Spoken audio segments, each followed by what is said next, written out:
નમસ્કાર, ગ્રાઉન્ડ રિપોર્ટમાં આપનું સ્વાગત છે. હું છું આપની સાથે સંધ્યા. આજે વાત કરીશું ડુંગળી પણ હવે તો સતત કકડાટ સાંભળી રહી છે તેની, પરંતુ તે પહેલા વાત કરીએ વર્ષો જૂના આશિયાના પર આવેલી આફતની.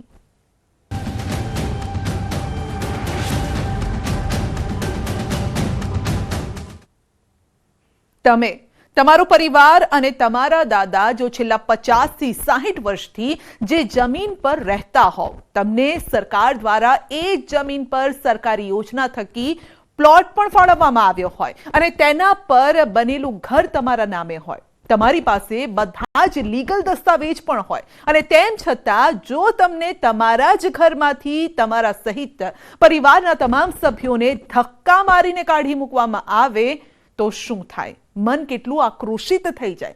તમારી સામે તમારા ઘર પર બુલડોઝર ફેરવી અને તેવામાં જ તમને કેટલો ગુસ્સો આવે. અને આવું જ કંઈક ઘટ્યું છે ગુજરાતના 58 ઘર માલિકો સાથે.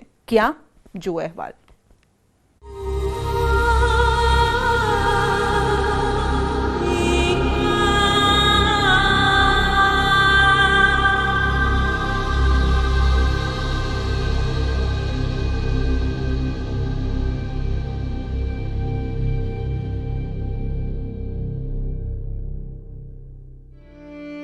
આ દ્રશ્યોએ તમારા રૂવાડા ઊભા કરી દીધા હશે, તમારું મન વિચલિત કરી દીધું હશે, તમારા મનમાં અનેક સવાલો ઊભા થયા હશે.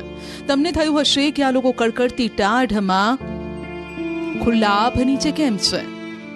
નીચે ટાઢથી થરથર કાંપતી આ ધરતી છે અને જેમના પર આ લોકો પોતાનું જીવન નિર્વાહ કરી રહ્યા છે. ધરતી નીચે અને ઉપર આસમાન એમને થઈ ગયું, એમને કોઈ પણ નિરાધાર બની જાય, એમને કોઈ પણ આધાર નથી. હૃદય કંપાવી દે તેવા દ્રશ્યો પરથી લાગી રહ્યું છે કે કમોસમી વરસાદથી બચવા નિસહાય લોકો પાસે છત જેવું કંઈ જ નથી અને અનેક પરિવારો પાસે આવી ભયંકર ટાળથી બચવા હાલ ઘરની 4 દિવાલ પણ નથી. અમે 4 દિવસ આ કરકડતી ઠંડી બેઠીએ. બાળકોથી લઈ મહિલાઓ, વૃદ્ધોથી લઈ પુરુષો આવી ભયંકર ટાઢમાં ખુલ્લા આકાશ નીચે જીવન ગુજારી રહ્યા છે. તો અહીંયાથી અમારી લાશ ઉપડશે. જુઓ ને, આવી અનેક મુશ્કેલીઓ વચ્ચે આ મહિલાના હાલ. પરિવારજનોનું પેટ ભરવા ખુલ્લા આભ નીચે સગડી થમથમી રહી છે. પરિવારના વૃદ્ધો અને બાળકો આવી ઠંડીમાં ભૂખ્યા ન સૂઈ જાય તે માટે મહિલા જમવાનું બનાવી રહી છે. સગડી પર રોટલા કરતી મહિલાના ચહેરા પર ભલે નિરાશા હોય, કપાળ પર ચિંતાની લકીરો દેખાતી હોય, પરંતુ તેણે હિંમત નથી હારી. ટાળને જાકારો આપી તે મજબૂત મન સાથે પરિવારનું પેટ ભરવા ઝઝૂમી રહી છે. હવે અમે આવા નાનો છોકરો લઈને સાહેબ ગયા હતા. અમારા નાનો છોકરો સાહેબ હવે શિયાળાની ઢાઢ પડે ઉપર આબુ ને ધરતી સાહેબ. પરંતુ આ બધા જ વચ્ચે આ મહિલાની આસપાસના દ્રશ્યો જોઈ તમને સવાલ થશે કે કેમ બેઘર થયા છે અનેક પરિવારો? કેમ આ લોકો આવી ટાઢમાં ખુલ્લા આકાશ નીચે રહેવા મજબૂર છે? શું આ લોકો પાસે રહેવા માટે ઘર નથી? શું આ લોકોને બેઘર કરી દેવાયા છે કે પછી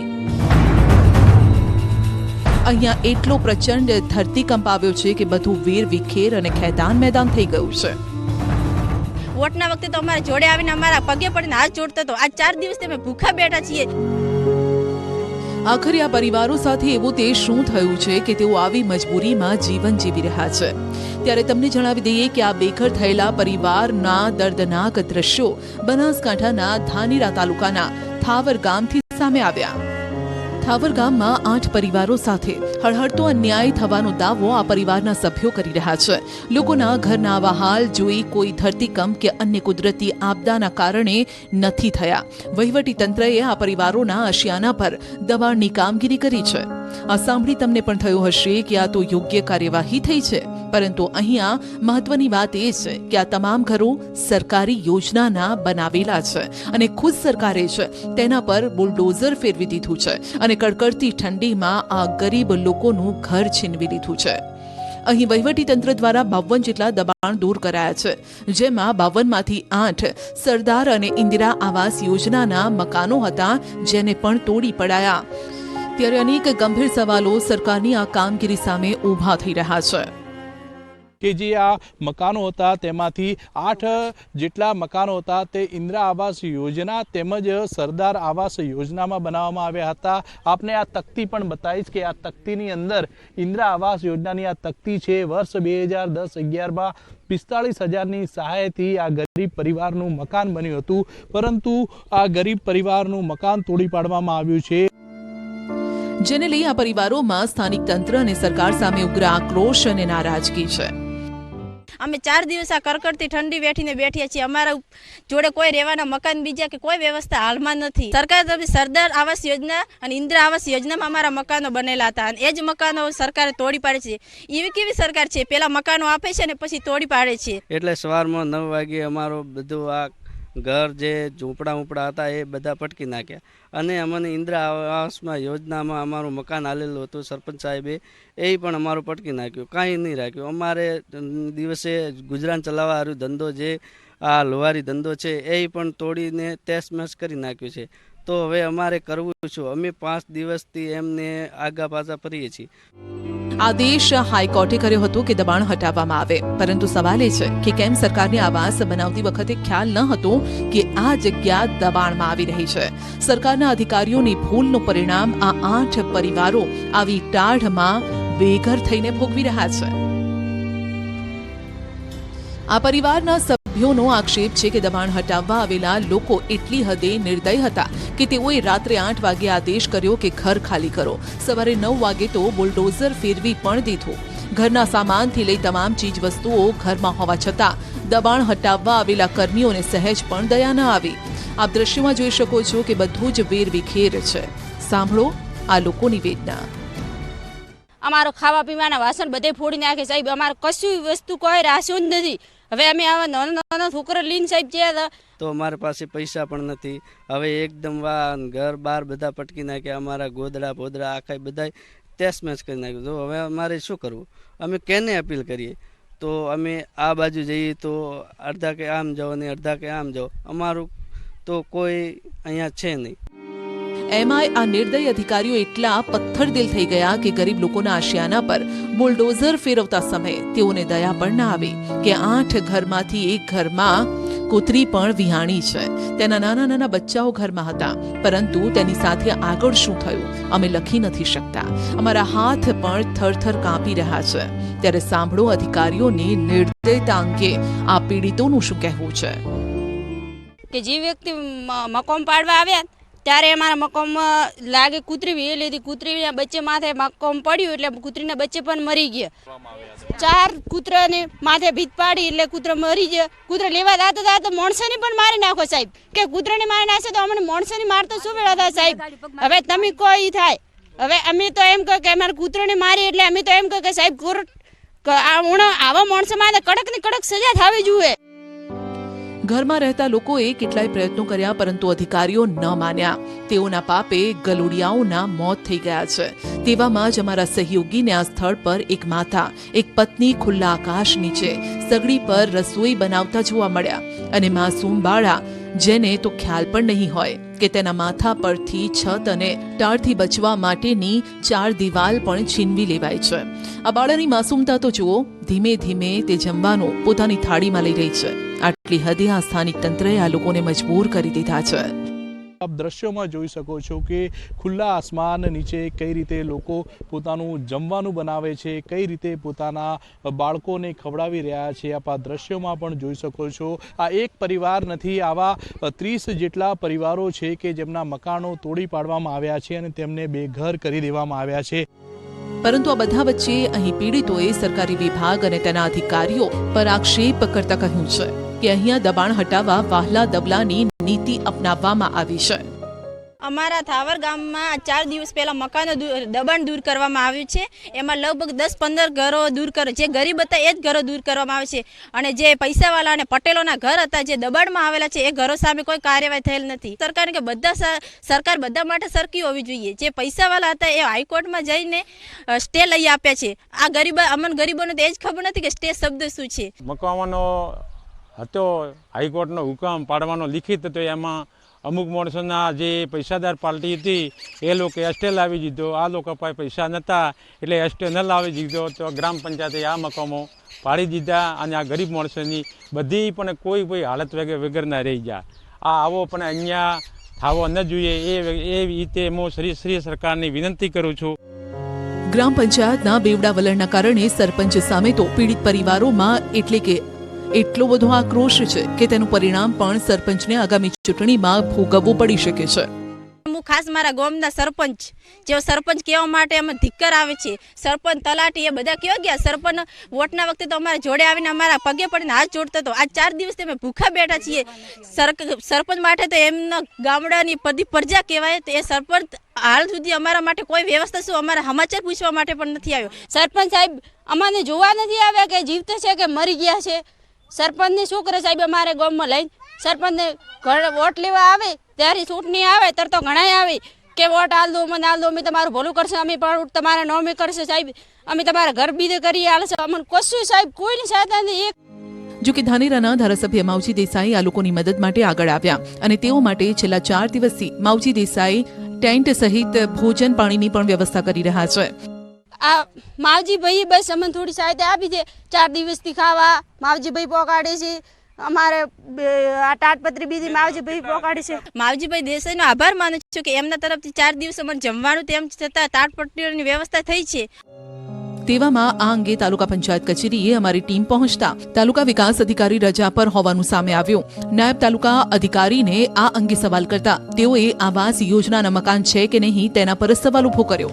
ગ્રામ પંચાયત પાસેથી અહેવાલ માંગેલો છે અને જે અહેવાલ રજૂ થાય એ પ્રમાણે ધોરણસરની કાર્યવાહી કરવામાં આવશે. આ લગભગ આશરે 10 થી 15 વર્ષ પહેલાંના મકાનો હતા, બરાબર, અને જે તે વખતના અધિકારીશ્રીઓએ મંજૂર કરેલા હતા. એ માટે થાવર ગ્રામ પંચાયતમાંથી વિગતવાર માહિતી મોકલી અને મંગાવીને પછી કાર્યવાહી કરવામાં આવશે.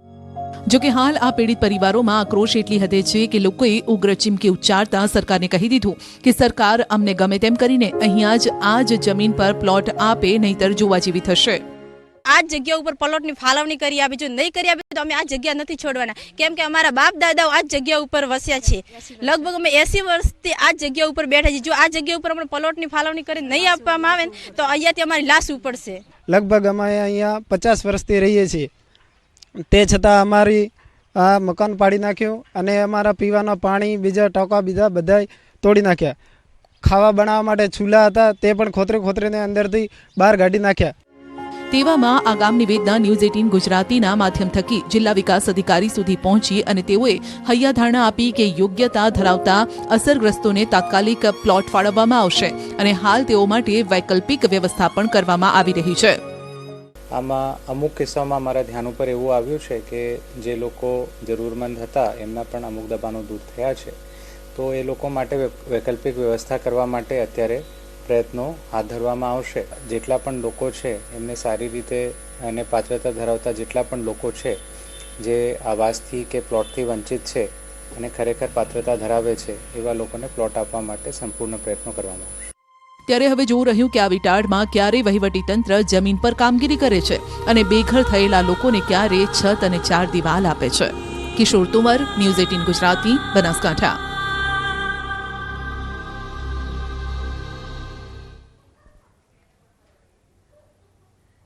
આ તરફ ગુજરાતના ખેડૂતો પર આફતોનો અંબાર ફાટી નીકળ્યો છે. ક્યારેક કેનાલ તો ક્યારેક કમોસમી વરસાદ અને હવે પાછો ડુંગળીના ભાવનો કકળાટ સમગ્ર ગુજરાતમાં ચરમસીમાએ છે. ગામે ગામ, શહેર શહેર વિરોધ એટલી હદે થઈ રહ્યો છે કે હવે ખેડૂતો સરકાર સામે ભાવની ભાંજગળમાં જ લડી લેવાના મૂડમાં છે. ત્યારે જુઓ આ અહેવાલમાં ખેડૂતોએ સરકાર પાસે ડુંગળીના ભાવને લઈને શું માંગ કરી.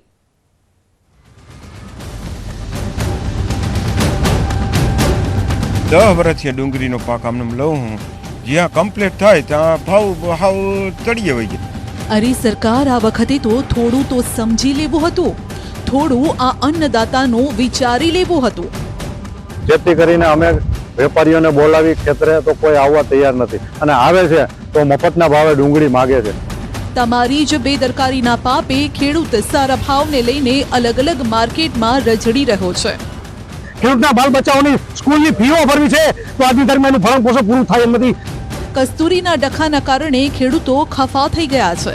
કેમ કે ફરી ભાવમાં મંદી આવી અને તાતના ગજવામાં તંગી સર્જાઈ. ક્યાં સુધી હાથ ફેલાવતો રહેશે જગતનો તાત? આમાં અમારે આત્મહત્યા કરવા સિવાય બીજો કોઈ રસ્તો નથી. કેમ અન્નદાતાને લાચારી સહન કરવાનો વારો દર વર્ષે આવે છે? અરે ઓ સાહેબો, થોડી તો શરમ કરી લો. તમારા પાપે ખેડૂતો ડુંગળીમાં સમાધિ લેવા મજબૂર બન્યા છે. જુઓ પોતાની આંખો પહોળી કરીને. આ ખેડૂતો સરકારની બેદરકારી અને દર વખતની ભાવની જફામારીથી કંટાળ્યા છે, જેના કારણે આ વખતે આખરે ખેડૂતો ડુંગળીમાં સમાધિ લઈ રહ્યા છે. ગરીબોની કસ્તુરીએ ખેડૂતોને હવે મરણ પથારીએ મૂકી દીધા છે. આ દ્રશ્યો પરથી જ તમે સમજી શકો છો કે ખેડૂતોને કેવી કેવી મુશ્કેલી વેઠવાનો વારો આવ્યો છે. અમારા સહયોગી મુનાફ બકાલીએ આ સમાધિ લીધેલ ખેડૂત સાથે વાત કરી તો તેમની વેદના સાંભળી તમારા પગ તળેથી જમીન ખસકી જશે.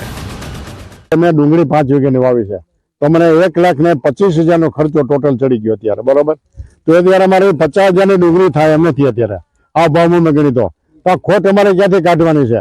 અમારે છોકરા ભણે છે, 4 છોકરા, એનું ફી લાખ ₹1.5 લાખ એક-એકની ફી ભરવાની.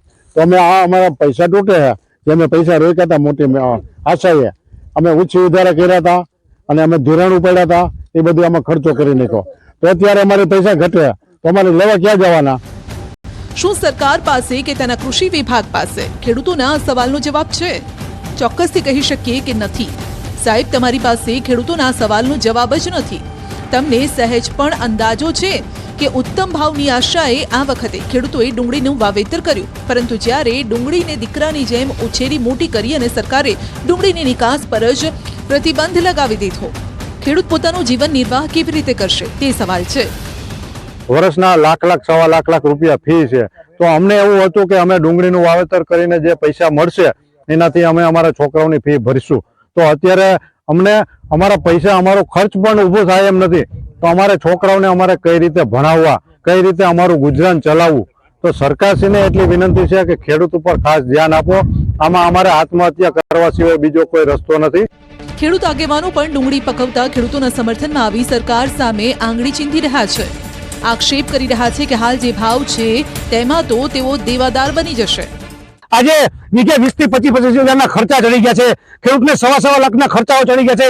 તો આજે એને મજૂરી, ખર્ચા, ખાતર, બિયારણ આજે એના પણ આંકડાઓ મેળવે છે તો ખેડૂતનું ભેગું થતું નથી. ખેડૂતના બાળ બચ્ચાઓની સ્કૂલની ફીઓ ભરવી છે તો આજની તારીખમાં એનું ભરણ પોષણ પૂરું થાય એમ નથી. મજૂરી ખર્ચા એવા છે.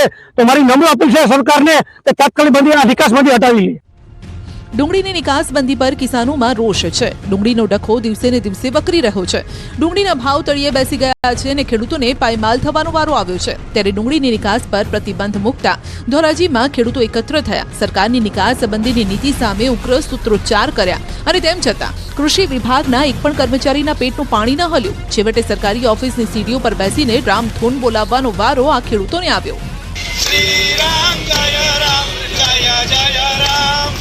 ડુંગળીના ભાવ પૂરતા ન મળતા ડુંગળીના હાર પહેરી ડેપ્યુટી કલેક્ટરની કચેરીએ પહોંચ્યા. તમે આ દ્રશ્યો પરથી સમજી શકો છો ડુંગળી પકવતા ખેડૂતોની કેવી સ્થિતિ છે.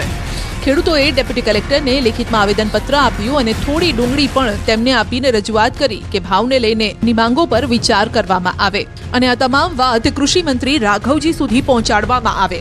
આ સાથે ડુંગળી નિકાસ પર પ્રતિબંધ હટાવવા ખેડૂતોએ 7 દિવસનું અલ્ટિમેટમ આપ્યું. ખેડૂતોએ કહ્યું કે 7 દિવસમાં ડુંગળી નિકાસ પર પ્રતિબંધ હટાવવામાં નહીં આવે તો ઉગ્ર આંદોલન પર ઉતરશે.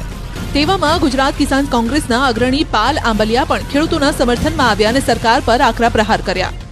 જ્યારે ખેડૂતની ખેત પેદાશના ભાવ વધે છે ત્યારે સરકારની કોઈને કોઈ હરકત કરે છે. આ ડુંગળીમાં પહેલી વખત નથી બન્યું. 2020-21ને યાદ કરો, જ્યારે ખેડૂતોની ડુંગળી માર્કેટમાં આવવાની હતી ત્યારે કેન્દ્ર સરકારે 5 લાખ મેટ્રિક ટન ડુંગળી આયાત કરી અને માર્કેટમાં મૂકી. ન માત્ર રાજકોટ જિલ્લાના જ ખેડૂતો વિરોધ કરી રહ્યા છે, પરંતુ બોટાદથી પણ ખેડૂતોનો ભયંકર વિરોધ સામે આવ્યો. ડુંગળીના ભાવને લઈને આક્રોશ વધતો જઈ રહ્યો છે, કેમ કે આ બોટાદના રસ્તા પર ડુંગળીની રેલમછેલના દ્રશ્યો કહી રહ્યા છે કે ખેડૂતોને પૂરતા ભાવ નથી અપાતા. બોટાદમાં જિલ્લા ભારતીય કિસાન સંઘે ડુંગળીની નિકાસબંધીનો વિરોધ કર્યો. મોટી સંખ્યામાં ખેડૂતો એકત્ર થયા અને તાલુકા સેવા સદન ખાતે રોડ ઉપર ડુંગળી ઠાલવી અને વિરોધ કર્યો, જેથી રોડ પર જ ડુંગળીની રેલમછેલ થઈ ગઈ. રોડ પર ડુંગળી વેરી ચક્કાજામ કરતા પોલીસ દ્વારા 10 જેટલા ખેડૂતોની અટકાયત કરાઈ. 7 દિવસમાં નિકાસ શરૂ કરવા માટે અલ્ટિમેટમ પણ આપ્યું છે, નહીં તો ભારતીય કિસાન સંઘ ગાંધીનગર ખાતે મંત્રીઓના ઘરે ડુંગળી ફેંકવા માટે જશે. ડિસેમ્બરમાં ડુંગળીનો ડખો બંધ નથી થઈ રહ્યો. શહેર શહેર કિસાનો કસ્તુરી મુદ્દે રોડ પર ઉતરી રહ્યા છે. તેવામાં વિરોધ વચ્ચે જ રાજકોટના ધોરાજી યાર્ડમાં ડુંગળીની હરાજી ફરી શરૂ થઈ. હરાજી તો શરૂ થઈ, પરંતુ ડુંગળીના ભાવ કોડીના ભાવ સમાન છે. આપ દ્રશ્યોમાં જોઈ શકો છો કે ખેડૂતોને કેવી આર્થિક તંગીનો સામનો કરવો પડે છે. 60 કટા લઈને આવ્યો છું, 125 રૂપિયા મને ભાવ મળ્યો છે. હવે આમાં મારે કેમ પૂરું કરવું કયો જી સાહેબ? હું 125 રૂપિયા ભાવ દીધો છે, બાકી તો આમાં કઈ મળે એમ નથી. રોટાવેટર મારી દઈ છે એવું છે. હવે માર્કેટ યાર્ડમાં વેચવા આવેલ ખેડૂતોની નારાજગીમાં પણ એક સૂત્રતા જોવા મળી. અહીં ખેડૂતો એક સુરમાં બોલ્યા, સરકાર અન્ય દેશના દરવાજા ડુંગળી પકવતા ખેડૂતો માટે ખોલશે તો જ આ ખેડૂતો મુસીબતમાંથી બહાર નીકળી શકશે. ત્યારે સાંભળો ડુંગળી અંગે વેચવા આવેલા ખેડૂતોની વેદના. ડુંગળીના ખર્ચા ઓછામાં ઓછા વીઘે 10,000 રૂપિયાનો ખર્ચો થાય છે. જો નિકાસબંધી છૂટી કરે તો જ આપણને વાહે વધે, નકર કાંઈ વધતું નથી. અટાણે આ 300 ની ગઈ, 700 ની અટકી ગઈ હતી અર્ધે પેલા. 700 ની જાતી હતી 300 ની ગઈ. હવે આમાં પરવડતું નથી, કાંઈ કેમ કરવાનું? માર્કેટિંગ યાર્ડના વેપારીઓ કોઈ ખેડૂતોને 100 થી 150 રૂપિયા ભાવ જ આપી રહ્યા છે, તો કોઈ વળી ડુંગળીની ગુણવત્તા વધુ સારી હોવાથી 300 રૂપિયા મણનો ભાવ આપે છે. પરંતુ આ ભાવ પણ ખેડૂતોને પોસાય તેમ નથી, જેના કારણે ખેડૂતોએ રાતા પાણીએ રડવાનો વારો આવ્યો. ખર્ચા તો ગાંડા કર્યા છે. હવે આ 300 મળ્યા ને એમાંથી 250 રૂપિયાના 300 રૂપિયાના ખર્ચા થઈ જાય છે. અહીં પુગાડી તા વાર્તા પૂરી થઈ જાય. કરવાનું શું હવે આમાં? બિયારણ બધું દવા ઉપાડવામાં બધો ખર્ચો કાઢતા. આ તરફ ઉગ્ર આક્રોશ વચ્ચે ગોંડલ માર્કેટિંગ યાર્ડના દ્રશ્યો જુઓ. જ્યાં નજર પહોંચશે ત્યાં કસ્તુરીના ઢગલે ઢગલા અને કટ્ટે કટ્ટા જોવા મળી રહ્યા છે. ગોંડલ માર્કેટિંગ યાર્ડમાં માત્ર રાજકોટ જિલ્લાના જ ખેડૂતો નહીં, પરંતુ અન્ય જિલ્લાઓમાંથી પણ ખેડૂતો મોટી સંખ્યામાં ડુંગળીનો પાક લઈને આવે છે, જેના કારણે જ એક જ દિવસમાં 70,000 ડુંગળીના કટ્ટાની આવક નોંધાઈ. અહીં કોઈ ખેડૂતો ગીર સોમનાથથી ડુંગળી લઈને આવ્યા છે, કોઈ ખેડૂત જૂનાગઢથી ખૂબ ખર્ચો કરીને ડુંગળી લઈને આવ્યા. સારા ભાવની આશાએ અન્ય જિલ્લાના ખેડૂતો ગોંડલ આવ્યા, પરંતુ તેની સામે જે ભાવ ખેડૂતોને મળ્યા છે તે બિલકુલ પોસાય તેમ નથી. જૂનાગઢથી આવેલા ખેડૂતોને સાંભળો અને સમજો આ પરિસ્થિતિને. 70 રૂપિયાથી 300 રૂપિયા સુધી માલ જાય તો 70 રૂપિયામાં અમને પોહાય કેમ? 70 રૂપિયામાં અમને પોહાતું જ નથી. 50-60 રૂપિયા તો અમારે ડુંગળી કટિંગ કરવાના લઈએ છે. 50 રૂપિયા ભાડું થાય, 10 રૂપિયાનું બારદાન આવે તો અમારે શું કરવાનું? અમારી જમીન કા સરકાર સંપાદન કરી લે અને કા નિકાસની છૂટ આપે. આ તરફ ગોંડલમાં પણ ડુંગળી ખરીદતા વેપારીઓનું કહેવું છે કે સરકારની ડુંગળીને લઈને કરેલી નાકાબંધીના કારણે ખેડૂતોમાં જ નહીં પરંતુ વેપારીઓને પણ લાખોની નુકસાની છે. અમારે ઊંચા ભાવે લેવી છે ખેડૂતોની ડુંગળી. ખેડૂતો પરેશાન છે, પણ કેમ લેવી? અમારે પણ લાખો રૂપિયાનું નુકસાન છે. એક ગાડીએ 4-5 લાખ રૂપિયાનું નુકસાન છે એક્સપોર્ટ બંધ થવાથી. ડુંગળી લઈ ગામે ગામ ફેરી કરતા ફેરિયાઓને પણ સરકારના એક નિર્ણયથી હાથ પર હાથ દઈ બેસવાનો વારો આવ્યો છે. મોંઘી ડુંગળી હોય એમ ખેડૂતને પણ સારું ને અમારે પણ સારું. અમારે પણ ઓછો માલ ભરવો પડે ને ગ્રાહક અમારી પાસે પણ લેવા રાજી નથી. હજી સસ્તું દો એમ કરે છે. આ તરફ આજે ગોંડલ માર્કેટ યાર્ડમાં નાફેડ દ્વારા ડુંગળીની ખરીદી શરૂ કરવામાં આવી, પરંતુ જાણે ખેડૂતો સાથે મજાક કરવામાં આવતી હોય તેવી વાત સામે આવી. તમને સવાલ થયો હશે કે કેવી મજાક કરાય? તો સાંભળો, સરકારના નિયમ મુજબ નાફેડ 40 mm થી 60 mm સુધીની જ ડુંગળી ખરીદી શકે છે, પરંતુ તેની સામે ગુજરાતની ડુંગળીની સાઇઝ 20 થી 40 mm હોય છે. તો નાફેડ આવવાનો ફાયદો પણ ખેડૂતોને નથી થઈ રહ્યો. તેવામાં NCCFના અધિકારીઓને ગોંડલ માર્કેટ યાર્ડમાં 40 mm થી 60 mm સુધીની ડુંગળી ન મળતા NCCFની હાલત ડેલીએ હાથ દીધા જેવી થઈ છે. કે નાફેડ ખરીદી કરે છે એમાં કાંઈ ખેડૂતોને કાંઈ ભાવ મળવાના નથી. એ 40 mm થી 60 mm ની ડુંગળી માગે છે. ગુજરાતની અંદર 25 થી 40 mm જ ડુંગળી બની છે. એ ડુંગળી ગમે ત્યારે 7-8 દિવસમાં વેચવી પડે, નકર ડુંગળી ઉગી જાય, ખરાબ થઈ જાય. બરોબર છે? સરકાર પાસે એટલી માંગણી છે કે એક્સપોર્ટનો બેન ઉઠાવી અને સરકાર એક્સપોર્ટ ચાલુ રાખે. કોંગ્રેસ નેતા લલિત વસોયાએ આ મુદ્દે નિવેદન આપતા કહ્યું કે જ્યાં સુધી પોષણક્ષમ ભાવ નહીં મળે ત્યાં સુધી વિરોધ કાર્યક્રમ ચાલુ રહેશે. સૌરાષ્ટ્રની અંદર ડુંગળીનો અત્યારે મહત્વનો મુદ્દો છે ને આજે અખબારોની અંદર ડુંગળી ખરીદી માટેની જાહેરાત પણ કેન્દ્ર સરકારની એક એજન્સી દ્વારા કરવામાં આવી છે. જ્યાં સુધી ખેડૂતોને ન્યાય નહીં મળે ત્યાં સુધી રાજકોટ જિલ્લા પૂરતી વાત કરું તો રાજકોટ જિલ્લાના તમામ તાલુકાઓની અંદર અમારી આ લડાઈ ચાલુ રહેશે. ત્યારે હવે સરકારની એ જ અપીલ છે કે તાત્કાલિક ડુંગળી પરથી નિકાસબંધી હટાવે, કાં તો ગમે તેમ કરીને ખેડૂતોની ડુંગળીના પોસાય તેવા ભાવ આપે, જેથી ખેડૂતોની આવક ડબલ કરવાના જે વાયદા હતા તે પૂરા થઈ શકે.